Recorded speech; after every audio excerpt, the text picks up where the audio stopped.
All right, what's up, everyone? Coach Braden here with Look Like You Lift, and welcome to the Look Like You Lift 15 podcast, where we're going to teach you how to look like you lift in 15 minutes. Today, I'm really honored to have a guest, Marcus Mackay, on here.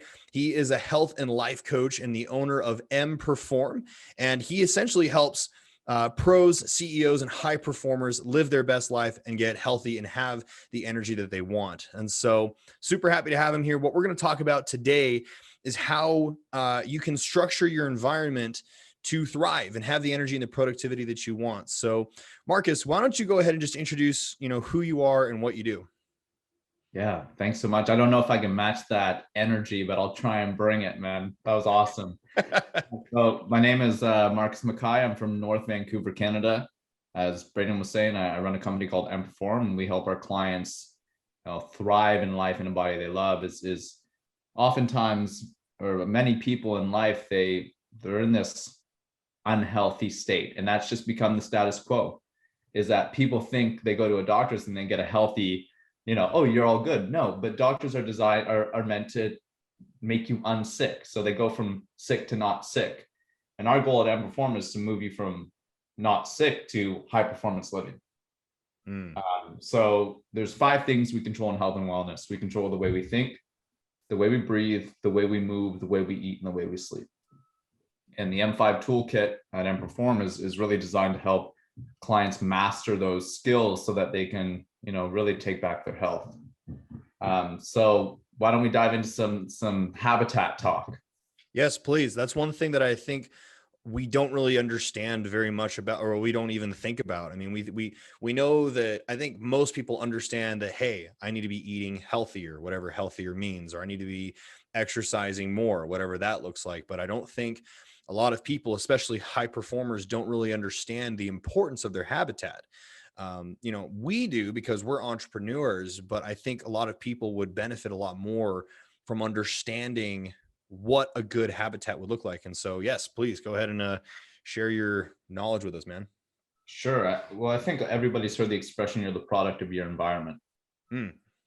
So who you spend time with, what you read, what you think, and of course, like the people you surround yourself with.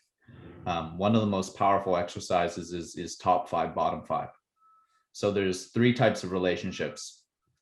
There's win-win relationships. So this is about the people you surround yourself with. Win-win relationships is that both parties, they feel that they're getting something from it. There's a lot of value there. It's a positive relationship. Both people are moving in the right direction. Then there's win-lose relationships, and I know we all have these. There's relationships in which one party is winning and one party is losing. Maybe you have someone in your life that's, a bloodsucker. Maybe you have someone in your life that you talk about your goals and they always shut you down. By the way, if somebody's shutting you down about your goals, it's coming from their own insecurities. Then there's lose-lose relationships, where both parties, maybe you get together with a couple buddies, and every time you get together, it's alcohol, drugs, bad food, and maybe some negative thoughts. And that's a lose-lose relationship. I'm sorry. So the first step is top 5, bottom 5. Is what I get clients to do at MPerform, if they're struggling with this stuff, is they list the top 5 people in their life. Who inspires them? Who's on the same page as them and is going to grow with them? Who's part of their future?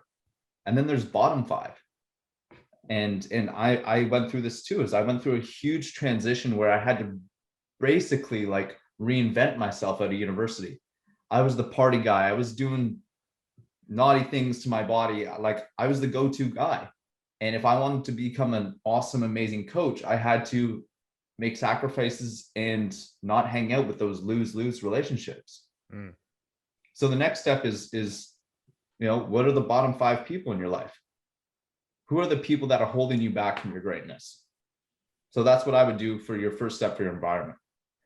The second part of habitat is your mind. I want to take one step. I want to take one step back and go back to the top 5, bottom 5.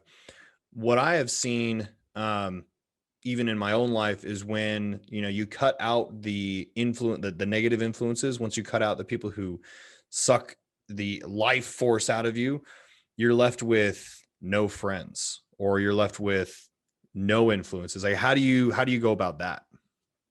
How do you go about that? How do you find the top 5 once you get rid of the bottom 5 instead of just being friendless and, antisocial? You know what I mean? Like if you don't have any top 5? Yeah. Like I'll give you an example. When I was on the same journey and I had to cut out all of my influences and all my negative friends, because that's just necessary for growth, I found myself in a very antisocial place where I didn't hang out with anybody. I didn't have any friends. So luckily for me, I joined a mastermind. I joined a coaching mastermind where I was able to surround myself with like-minded individuals like Marcus and other coaches and other inspirers. But what would you say to other people who, once they cut those out, like, how do they go about finding the top 5? If that makes sense. Well, the best way to change your habits is to join a group of people who already have the habits that you want to emulate. So perfect example is the mastermind we're in. Is that we're alongside a group of entrepreneurs that have a similar belief system, that are very encouraging. They believe that there's so much sunshine in the health and wellness space, that everybody has the opportunity to thrive in business and in life. And I think that's a great thing, but we can also bring that into our regular life. Like, you join a sports teams of people, maybe it's just a rec league, maybe you get back into, I know it sounds maybe a little bit innocent, but maybe it's a book club, like whatever that is the people that, or the person that you want to become. Like, it's easy to find those people, especially with the internet. Right. Facebook groups, there's tons of people who are posting inspirational stuff in these groups that will light your fire. Go to the gym, be friendly. I know it's hard with COVID and stuff like that, but the people that you aspire to be like, that's where they're going to be. If you aspire to be, I hate to say it, maybe a drunken asshole, where do you find those people? At the bar. Right.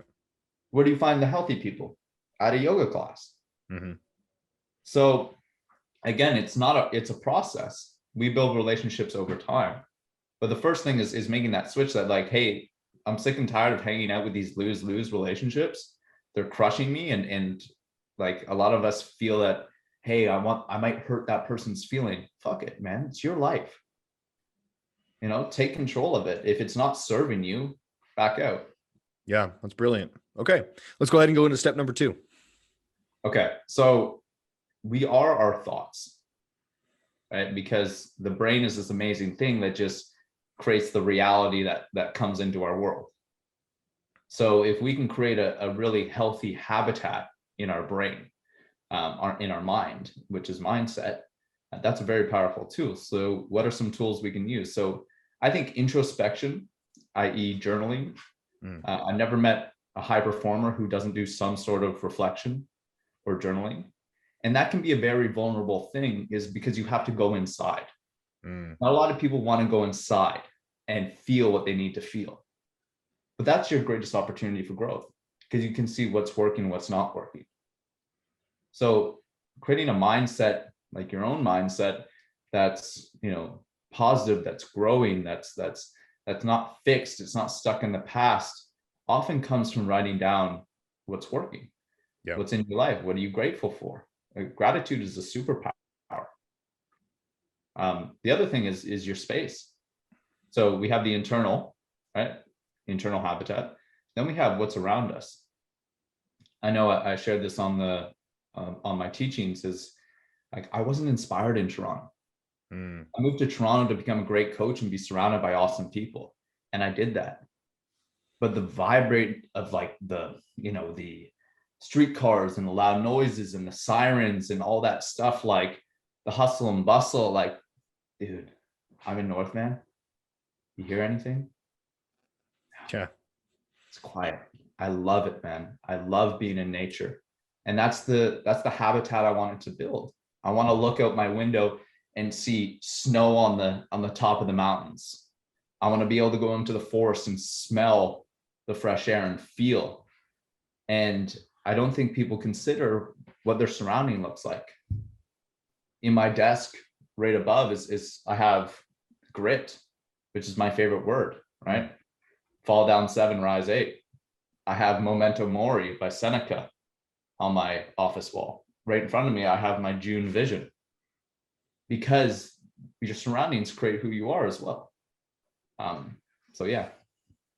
That's awesome. Okay. So your internal and your external environment where you spend the most time. Yeah. People, inner thoughts, and your surroundings. That's brilliant. Any other following steps after that? Or is that pretty much it? I mean, let's keep it like 3 actionable steps. Is Yeah. if they can assess, if people can go down right now and assess the people around them, the top 5, bottom 5, Mm-hmm. then really do, some introspection and be like, hey man, am I happy with my thought process? Am I happy with the way I think about myself? Because if you're telling yourself you're a piece of shit and you're like a fat loser and all that stuff, you're telling yourself that, you're going to operate like that. Mm. You need to start thinking like someone who's lean, like someone who's healthy, someone who's loving life. Because you got to focus on who you want to become. And that's through goal setting. That's through working with coaches. That's where that growth happens. So what you're saying is, in order to make a change, let's use the example of someone who wants to get healthier.